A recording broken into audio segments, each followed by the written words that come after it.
jam wale mon bandiraɓe musidɓe tedduɓe hettiɓe heeɗiɓe daraɓe Ayaw Point TV en garti e kattande jomiraɗo e subaka hande o gam yettinan ɗon ko sifa e kelle gadan e jeyandeji leydi Sénégal joni paalin koye jeyande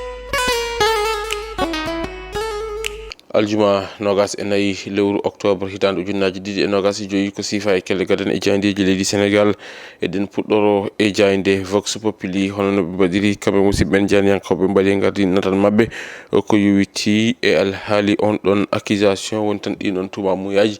pawaɗi e dow gonnoɗo ete hoorejo leydi Sénégal ko yowiti e alhaali on ɗon dette caché woni tan nden ɗon ñamade suudade ɓe mbitande ko omo ganduɗa kam woni maître Olivier Cyr kañum kay waɗi contre attaque ko yowiti alhaali ɗin ɗon rapport aji ha tengti ɗon e on ɗon dette caché hono no ɓe mbiri kam musidɓe men e jayndiyankoɓe ganduɗa kay ko kam woni e jayde wiyetede jayde vox populi kam musidɓe men jayndiyankoɓe ɓe gartide kadi e ngal ɗon pottal ngal ganduɗa kay ko hakkude FMI ɓe ganduɗa kañumen goni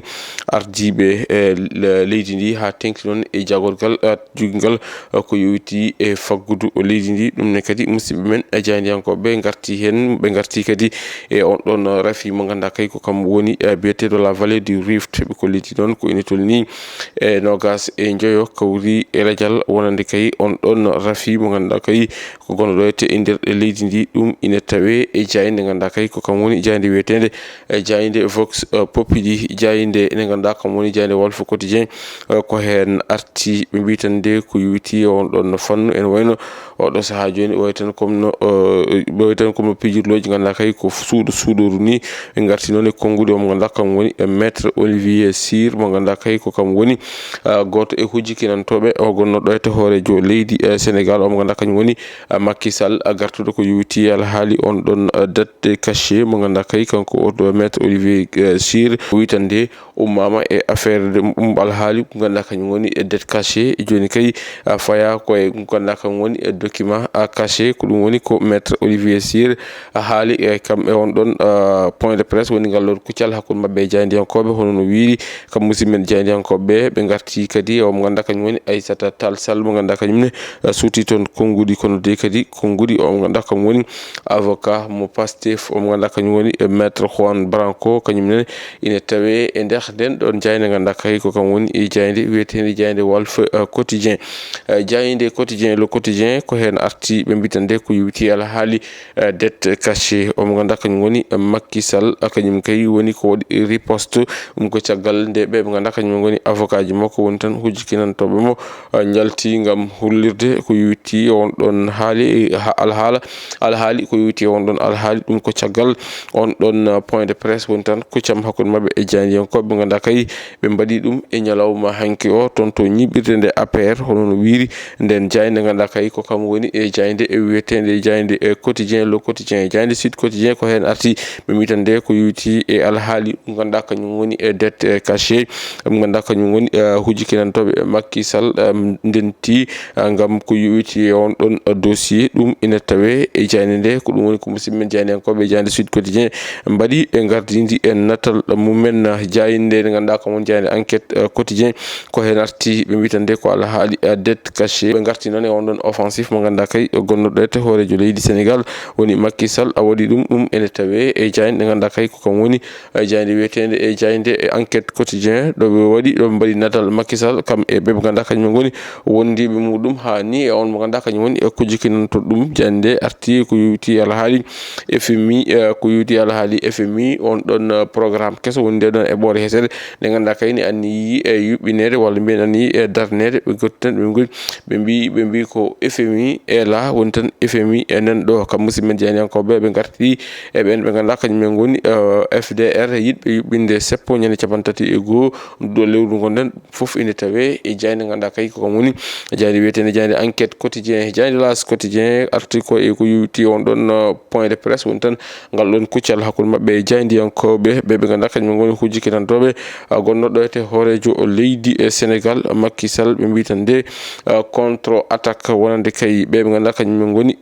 wonde o mo ganduɗa kañum woni Macky Sall ɓe ganduɗa kañum goni avocat ji makko kañum kay naati e nder mbundi on ɗon dossier ɗum ine tawe e jayde ganduɗa kay ko woni jayde wiyetede jayde L'As Quotidien ɓe garti noon e on ɗon boros mo ganduɗa kay ko biyeteɗo la vallée du Rift ɓe kolliti ko ene tolni e temedde 280 e jeeɗiɗi ko kañumen kay goni ko fiɗa e on ɗon boros nogas e joyo kawri e ladial temedere e nogas e jeegomo caframa celli ɗum ine tawe e jayde ganduɗa kay ko kam woni jayde wiyetede jayde L'As Quotidien jayde La Tribune kañum arti ko yuwiti alhaali nden ɗon ñamande suuɗade hono no ɓe mbiri ɓe mbi tan de beele nden ɗon ñamande suuɗade ne woodi walla ala walla taw ko ɗin ɗon ɗereji kolliroji wonande kay ñamande suuɗade ne woodi ko ɗin ɗereji woni cuuɗali ɗum woni ko jayde ganduɗa kay woni e jayde wiyetede jayde La Tribune waɗi e gardidi e natal muɗum e garti mo ganduɗa kañum woni Aissata Tall Sall konngudi muɗum ine tawe e nder jayde ganduɗa kay ko kam woni jayde wiyetede jayde La Tribune jayde Le Point ko hen arti ɓe mbitan de ko yowiti alhaali on ɗon ɗen ɗon ñamande e suudade ne woni tan ɗon ɓe ganduɗa kañum goni hojjikinantoɓe Macky Sall ɓen kay ƴetti konngudi gam laɓɓinde ekkiliyan mumen ɗum ine tawe e jayde nde ganduɗa ko kam woni jayde Le Point jayde coftal ɓallinde e jayde Rewmi Sport kañum arti ko yowiti e on ɗon petto ɓiɗɗo leydi e Sénégal e caggal nde woni e wadde ɗen ɗon gueɗe payoddinde toon to club muɗum Everton mo ganduɗa kañum woni Iliman Ndiaye ɓe kolliti kay wonande mo ganduɗa kañum woni Everton oɗo saaha joni wi kala jiɗɗo sodde on ɗon petto yo yaltin ko ene tolni e capanɗe 7 million d'euros ɓuuri wawɗum yeyde on ɗon petto mo ganduɗa kañum woni Iliman Ndiaye mo ganduɗa oɗo saaha joni ene teska karallagal mum kam e mbawka muɗum toon to club muɗum mo ganduɗa kay ko kam woni club makko biyeteɗo Everton ko wona ɗum ko kam musidɓe jeyniyankoɓe ɓe garti e on ɗon match bannoɗo hakkude ɓe ganduɗa kañum goni e club mo ganduɗa kañum woni Moussa Niakhaté ɗum koko yowiti on ɗon Europa League musidɓe jeyniyankoɓe ɓe mbitande